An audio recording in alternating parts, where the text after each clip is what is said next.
في افريقيا من البكري على بالنا واش راه يصرى، على بالنا الغرب كيفاش تمشى مع افريقيا، ودركا نسمعوا واحد يستعرف، نحبوا الواحد كيستعرف. Soyons quand même un peu attentifs à ce qu'a été l'attitude de la France. Lorsque nous étions une grande puissance, il y a 20, 30, 40 ans encore. بون ديجا هنايا ديجا تما شغل كانوا قوة ضاربة، تما ضد هنا وكونفيرما لك باللي خلاص ما بقاش قوة ضاربة. Lorsque nous avions un empire, un précaré, comme les Américains, on disait à l'époque, les Américains, ils contrôlent l'Amérique centrale, l'Amérique du Sud. Nous contrôlions quand même un immense territoire qui s'appelait l'Afrique. Tout à fait. Il y avait 25 pays qui étaient... Et chaque fois qu'un des dirigeants d'un de ces pays nous gênait pour une raison, ou pour des raisons économiques, ou pour des raisons politiques, chaque fois que ce qu'on faisait, on faisait un petit coup d'état militaire et on envoyait le chef d'état en prison et on en mettait un autre. جابها لنا من الاخر، قال لك كي كنا في افريقيا اذا كان هناك مسؤول او رئيس دوله ما يجيني واش حبينا نديرو، نقوموا بزعزعه استقرار هذاك البلد، تما يديروا ان كوديتا ونهزوا هذاك المسؤول نرميوه للحبس ونديروا كش واحد في بلاصتو اللي يطبق الاوامر اللي هما يحبوهم. ودرك تسمع اخطر كلام اللي رايح يقول. Ça, c'était l'époque où la France était un empire. Aujourd'hui, on va se mettre à reprocher aux autres empires, aux empires 50 ans après, de faire la même chose. C'est pour ça que je trouve, quand on attaque Trump sur cette façon de procéder, il faudrait quand même relire l'histoire contemporaine.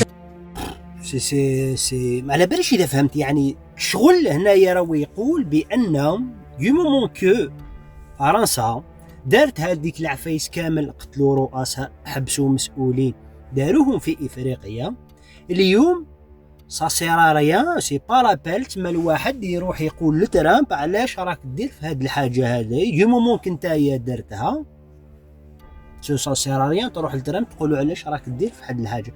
شغل غدوه تنوض قوه ضاربه تروح تحقر كاش بلد واحد اخر، معناتها ان فرنسا ولا المسؤولين الفرنسيين سي با لابيل يدخلوا رواحتهم ويقولوا لهم علاش راهي حبيت تحقر هذاك ولا حبيت تحقر هذاك البلد، خاطرش فرنسا بكري دارت العفايس هادوما. شي باسكو سي وهنايا انا بديت بلاصه، وهنايا نخليك تسمع من الاول حتى الاخر كامل القصايه، وراني درت لك الترجمه بالعربيه للانسان اللي ما يفهمش الفرنسي. اتفرج الفيديو حتى الاخر، ما تنساش ديروا ابوني وبارطاجيو مع خاوتكم. السلام عليكم. Si vous vouliez empêcher l'Afrique de devenir une superpuissance, vous n'auriez pas besoin d'inventer une nouvelle stratégie. Le plan a déjà été écrit, testé et perfectionné au fil des siècles. Vous commenceriez par vous assurer que l'Afrique ne s'unisse jamais. Le moyen le plus simple de le faire est de maintenir les gens divisés selon des lignes ethniques, tribales et religieuses. S'ils commencent à travailler ensemble, rappelez-leur les griefs passés. Ravivez les vieilles blessures, financez les mouvements séparatistes, maintenez les différends frontaliers non résolus. Assurez-vous qu'à chaque fois qu'ils font un pas en avant, ils en font deux en arrière parce qu'ils sont trop occupés à se battre entre eux. Vous installeriez des dirigeants qui servent des intérêts étrangers, pas leur peuple. Trouvez les plus corrompus, les plus facilement manipulables, ceux qui désirent la richesse et le statut plus que le progrès. Offrez-leur le pouvoir en échange de leur loyauté. Si un leader émerge qui se soucie réellement de l'Afrique, débarrassez-vous de lui. Assassinez-les si nécessaire. Mais si c'est trop compliqué, déstabilisez simplement leur gouvernement et soutenez un coup d'État. S'ils parlent de nationaliser les ressources, faites-en un exemple. S'ils essaient d'unir l'Afrique, éliminez-les avant que l'idée ne se propage. Vous maintenez l'Afrique économiquement faible en vous assurant qu'elle ne s'industrialise jamais. Laissez-les exporter des matières premières, mais ne les laissez jamais les transformer eux-mêmes. Contrôlez les mines, les champs pétrolifères, les minéraux rares. Gardez-les à vendre à bas prix et à acheter cher. Si un pays essaie de se libérer et de construire ses propres industries, sabotez-le. Imposez des sanctions, déstabilisez sa monnaie. Financez l'opposition locale, faites s'effondrer son économie. Si cela ne fonctionne pas, orchestrez une guerre civile. Les gens ne peuvent pas construire quand ils sont trop occupés à essayer de survivre. Vous vous assureriez que leur système éducatif produit des travailleurs, pas des innovateurs. Enseignez-leur une histoire qui glorifie leurs oppresseurs. Faites-leur croire que leurs cultures sont primitives, que leurs ancêtres étaient des sauvages, que leur avenir dépend de l'approbation étrangère. Entraînez-les à mémoriser, pas à penser de manière critique. Gardez leurs meilleurs et plus brillants à la recherche d'opportunités à l'étranger. Faites-leur rêver de quitter l'Afrique plutôt que de la réparer.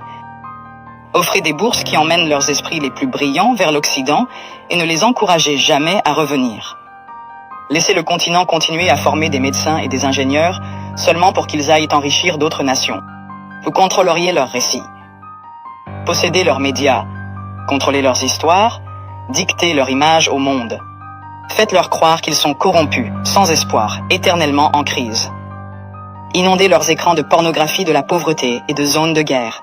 Montrez-leur des publicités caritatives qui leur font croire qu'ils sont impuissants sans l'aide étrangère. Minimisez leur réussite. Transformez leur victoire en incidents isolés. Si un pays africain développe une innovation révolutionnaire, attribuez le mérite à un investisseur étranger. Si un dirigeant africain met en œuvre une politique réussie, présentez-la comme une anomalie plutôt qu'une preuve de compétence.